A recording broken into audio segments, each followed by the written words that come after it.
He's Blake. I'm Ronnie. All the good names are taken. 31 days. Day 6, Blake. Day 6. And today we're talking 1981's Funhouse. How's your October been so far?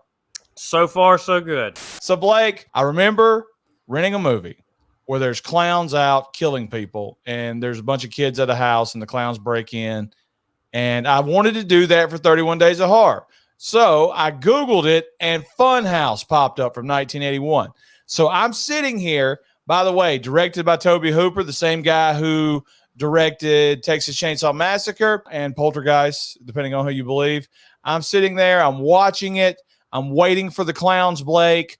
I'm waiting for the clowns, Blake. I'm waiting for the clowns. There's no damn clowns. The movie starts off, and like it's a point of view scene. Imagine that after Halloween, 2 or 3 years after Halloween, where the camera's sneaking up on this girl, and all of a sudden somebody comes out of the closet on her, and it's her little brother.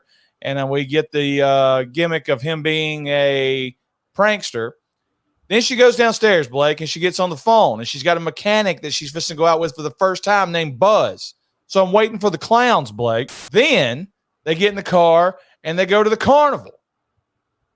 Then they get to the carnival, Blake. And the other guy that they're with steals the money from the trailer where they're housing the money.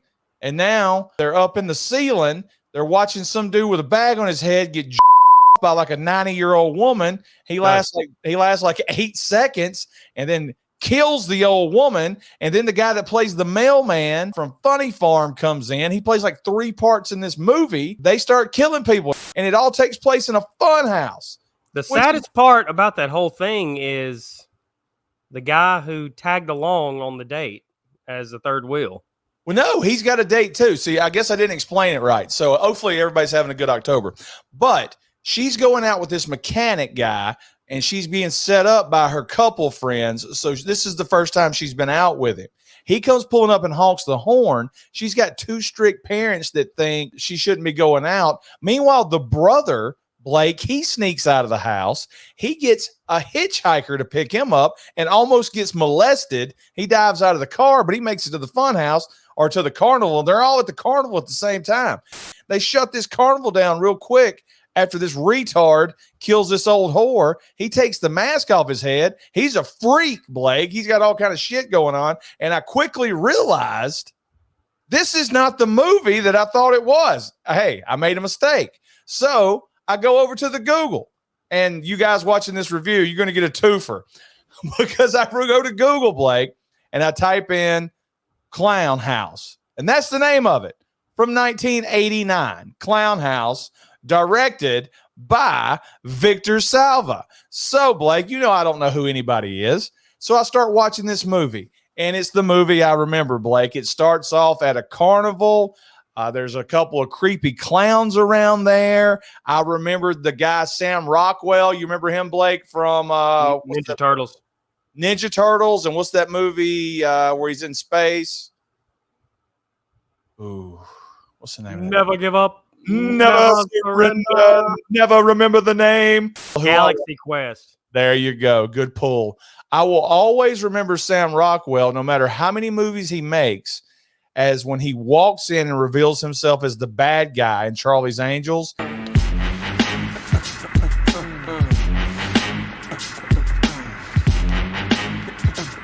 And he does that awesome freaking dance. This is the movie I remember as a kid, Blake.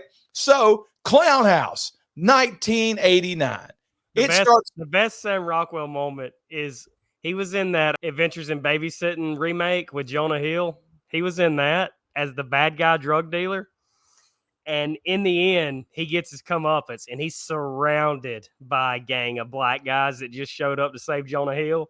And instead of backing down, he says, "Look, I don't want to hurt you mother effers." This movie, Clown House, starts off amazing. It gives you one of those opening where there's a body swinging in the front yard. And I'm like, this is what I remember. This is absolutely classic. Then it got really, and what I mean by that is a bunch of like teenage boys, or however old Sam Rockwell was, but there was 2 teen kids. They're walking around their tidy whities, Blake. It's like somebody rub Vaseline over the camera. I don't know. All you cinephiles out there, y'all know what I'm talking about. It's like got this made for TV look, Blake. There's a kid that pisses himself at the very beginning of it after having a bad dream about a clown. I said, feels like my made for TV movie. They go to a fortune teller. They actually go. Sam Rockwell makes them go to this carnival with, even though he knows his brother doesn't like clowns, they go to the circus. While he's there, he sees this fortune teller, and she looks exactly like the mother who played Leatherface in Texas Chainsaw Massacre: The Next Generation. And she looks at his hand, and he's got that kill line on his hand because he's going to get killed. They cut to these creepy-ass clowns, Blake, and they're messing with the little boy, whose name I don't know, in the circus, and he runs out, embarrasses Sam Rockwell in front of his girlfriend. These clowns go back to their little dressing room. All of a sudden, out of the darkness, here come like 4 escaped mental patients who break in and kill them, dress up like clowns, and follow these boys back home. At this point, with all this pissing and underwear, it came to me that this is what a pedophile's like wet dream must look like. And I was like, this is gay. And then I looked it up, and do you know who Victor Salva is, Blake? Tim Harper? No, or Vincent DeSanti. Same guy that directed Jeepers Creepers, I believe. He's a effing pedophile, Blake. Yeah. On this movie, I looked it up, and he was like arrested or some shit or accused of molesting this 12-year-old boy that he's got walking around in underwear in this movie. And at that point, I hit stop. I was like, this gay. So then I switched back to the other movie because I can't finish anything with a pedo that made it. What do you think? Are you pro pedo or anti pedo? I'm trying to figure out if it, you keep saying gay, if it was a little girl, would you be okay? No, I wouldn't be okay with it. Look, let's call because it's every male pedo is a. No, I'm not pro pedo in any way. This is sickening to me. I go back to Funhouse, and it actually turns out to be a pretty decent movie. If, you know, considering one by one, these guys get picked off, like the guy that stole the money, the other guy whose name I don't know, he gets like a noose wrapped around his neck and pulled up out of nowhere. And then they're stuck in the Funhouse, believe it or not. And here comes the cart rolling through there. Mechanic guy takes an axe and takes a swing at it, thinking it's the bad guy, and it's his buddy that he hits in the head with an axe. Then the blonde girl that he was dating falls down a little trap hole, and then we get the reveal of the freak head, and then they stab the mailman from Funny Farm with a spear, and then it's just like the mechanic, the girl, and the freakazoid who got early in the movie by the old woman. And like they go to battle, and the woman runs off, and next thing, here comes the mechanic. He's dead. And then she cuts the guy in half and throws him in, and he gets electrocuted. And that's Funhouse from 1981. Quick, name every movie where they accidentally kill their best friend. Oh, that I've ever seen? Well, the one that sticks out the most is going to be the movie with, what's the name of it, Blake? We watched it a couple of years with Marty. Is it Marty? Savage? No, it ain't Savage. What is the name of it? What's the name of that effing movie, Blake? Help me. I need help.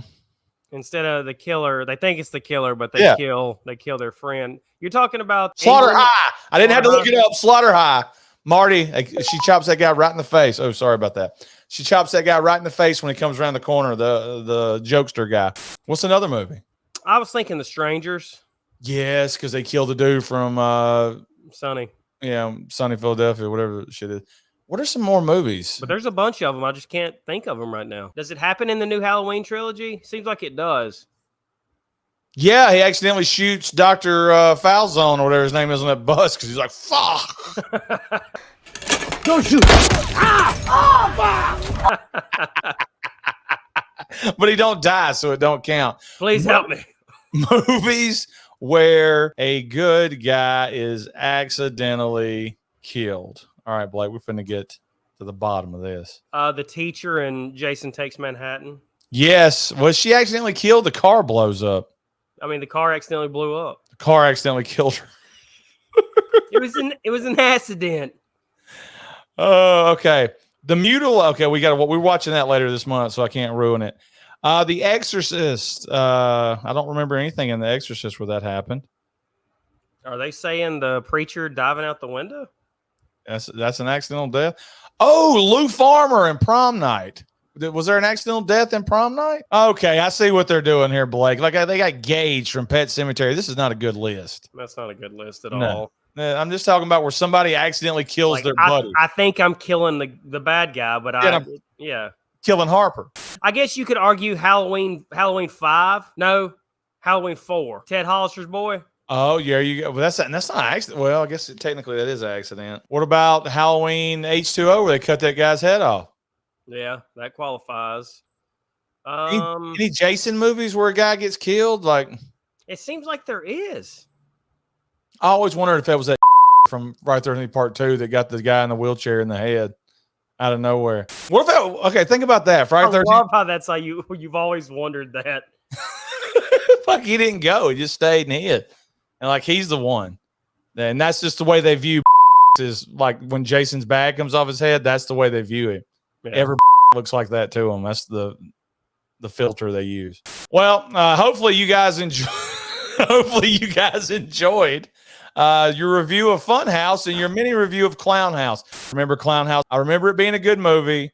I remember but this is a piece of shit movie anyway. Even if it wasn't, I mean, even if it wasn't a pedo's dream, it's still a terrible movie. I can't believe. I guess it's just a clown. I think it may have had a good VHS box. Maybe that's the reason I thought it was a good movie. Now, Funhouse, everybody goes over the top about that movie, and I'm not really sure that's a good movie either. So a piece of shit made by a piece of shit. Yeah, and then you got Funhouse, 1981, made by Toby Hooper from Leatherface. So really don't know what's going on there. Maybe Steven Spielberg needed to direct that movie. All right, day 6, October the 6th. Hopefully you guys are having a good October. In the comments, let me know. What do you think about Funhouse? What do you think about the Clown House? List movies for us. List some horror movies where somebody is accidentally killed by their buddy. Okay? You've got to do that. Blake, we got all kind of crap going on this month. We got watch-alongs. We got extra videos. We got 31 reviews coming. Some of them may have to be live, Blake, because we've been sitting on our ass. So anything before we go? Nope. All right. See you guys. P. Diddy. What? P. Diddy. I just said, P. Diddy, we're praying for you, buddy. Wait a minute. P. Diddy made. I think P. Diddy directed Clown House. That's where I've been the last 2 months. I've been at P. Diddy's party.